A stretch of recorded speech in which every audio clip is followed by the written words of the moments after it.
Di Aceh habaib, ulama, kiai, umaro semua bersatu. Bagus tidak? Bagus tidak? Siap jaga persatuan? Siap terus berjuang? Takbir.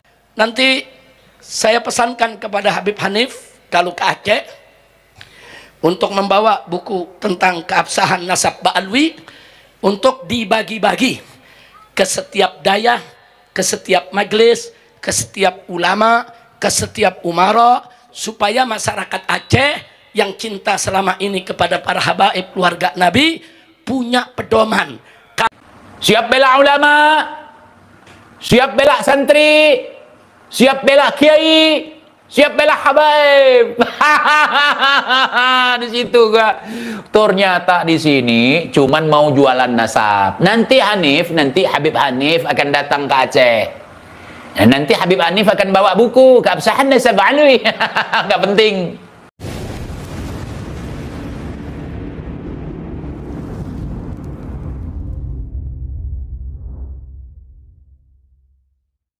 Jawab mereka, hadapi mereka. Tapi begitu ancamannya sudah nyawa, umat disuruhkan untuk ngepung habaib, bunuh habaib, saudara ngusir habaib, ini nggak boleh dibiarkan. Betul? Mereka bilang bentuk pasukan berani mati.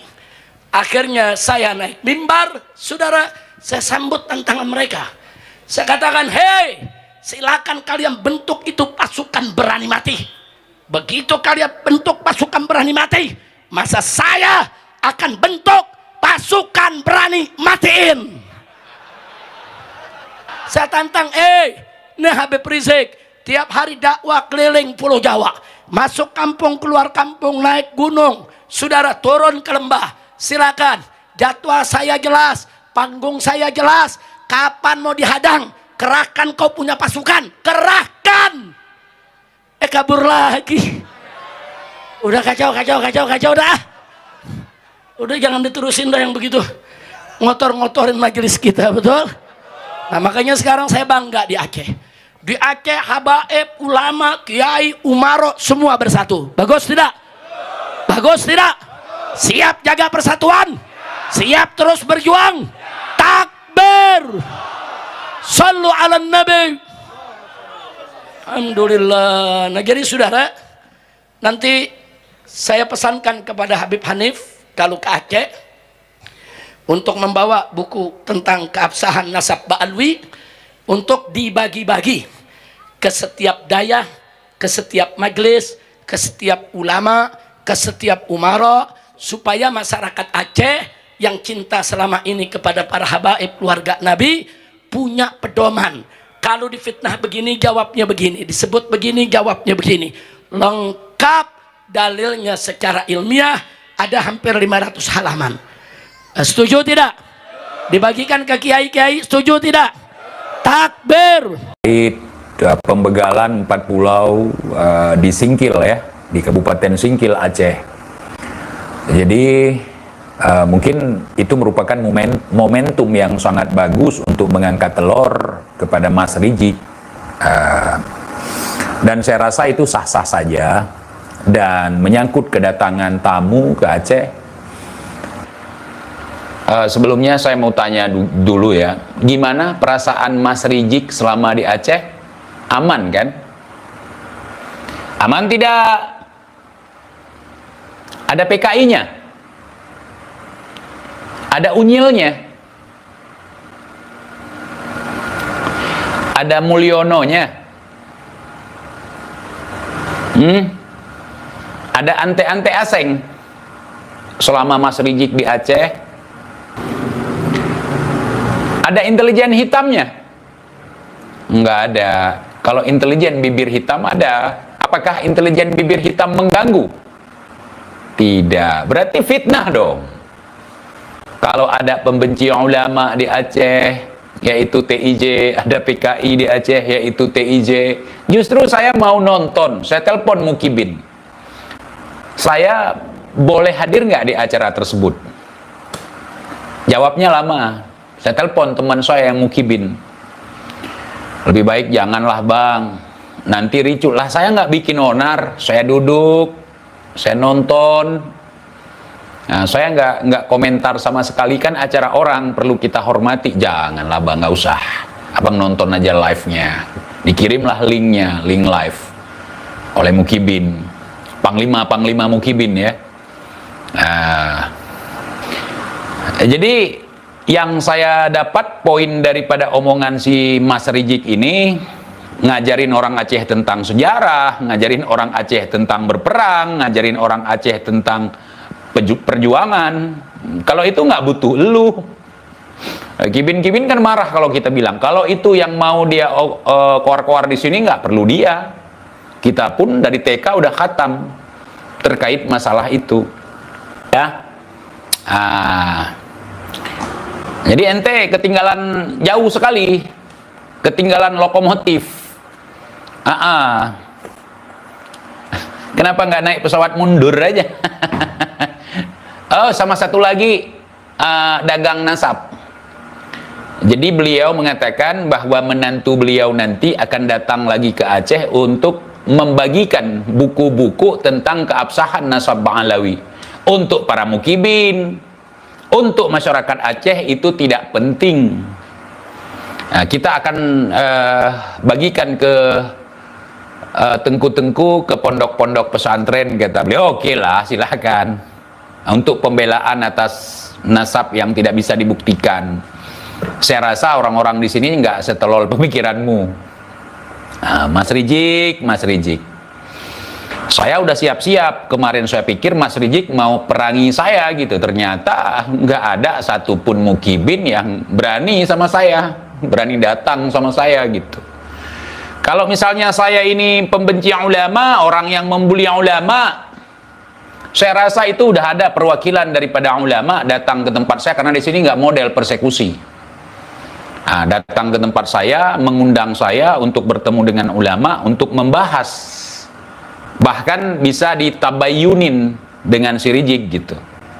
Tapi udah beberapa kali si Munib, menantunya si Rizik juga yang kemarin datang kemari, nggak ada.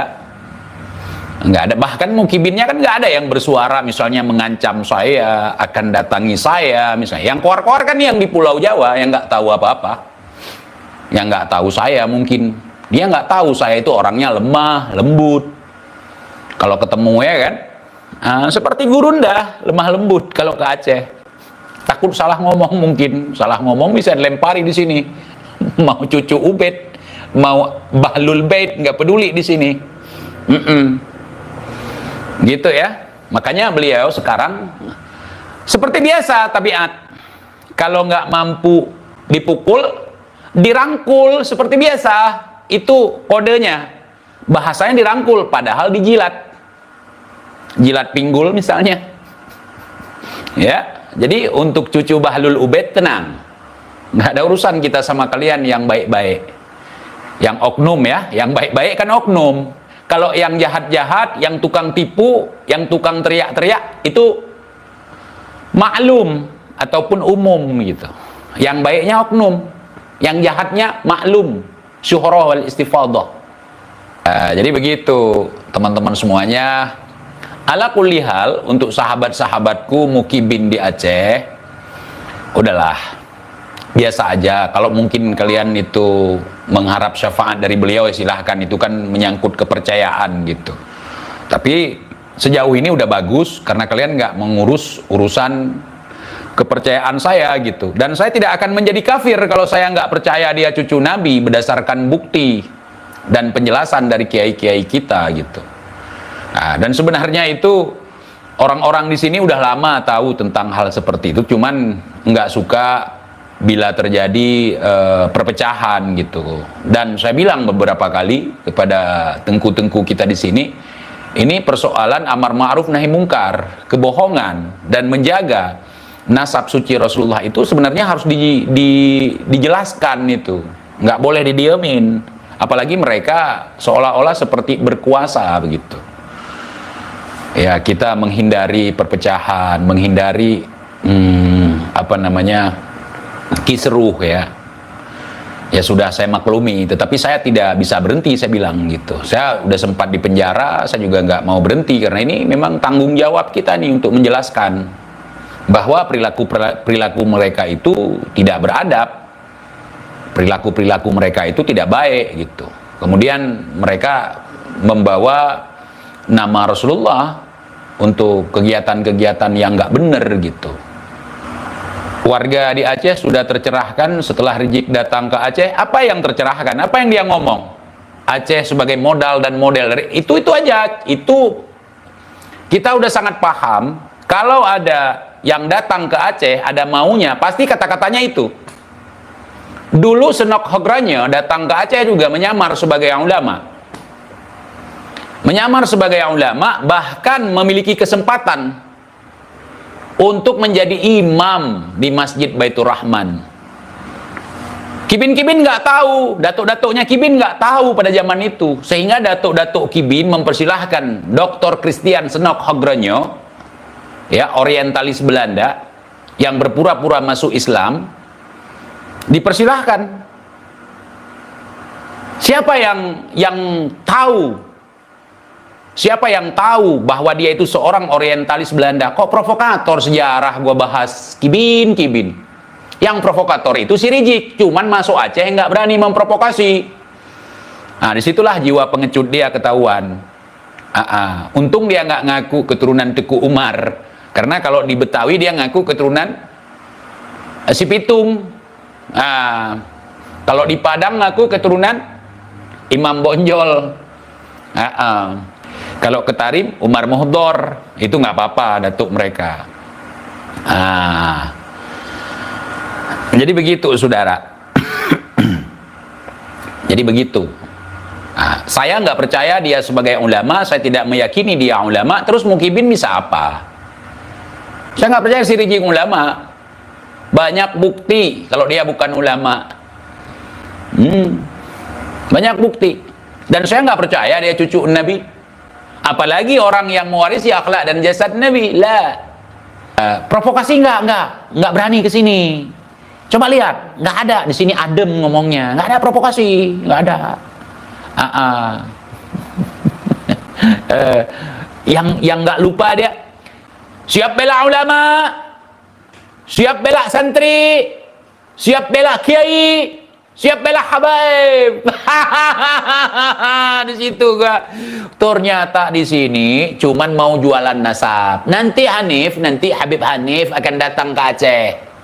Nanti Habib Hanif akan bawa buku keabsahan nasab alwi. Nggak penting lu sama sekali, nggak penting.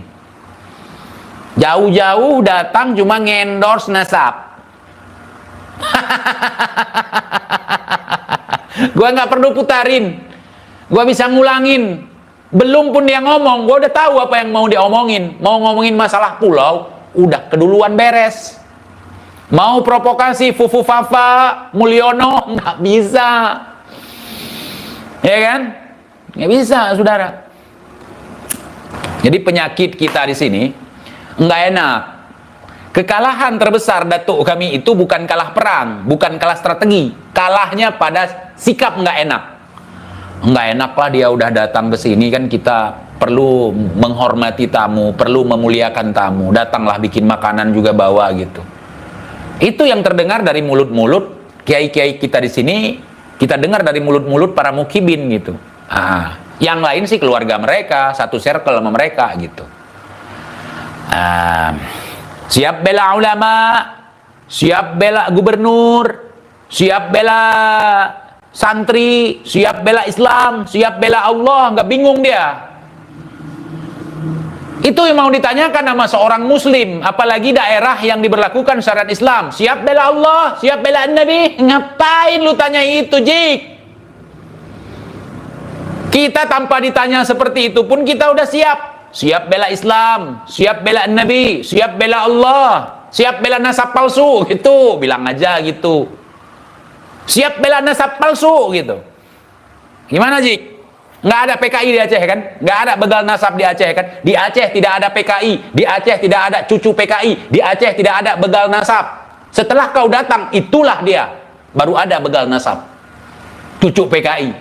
Baru ada setelah kau datang. Sebelum kau datang nggak ada, aman-aman aja.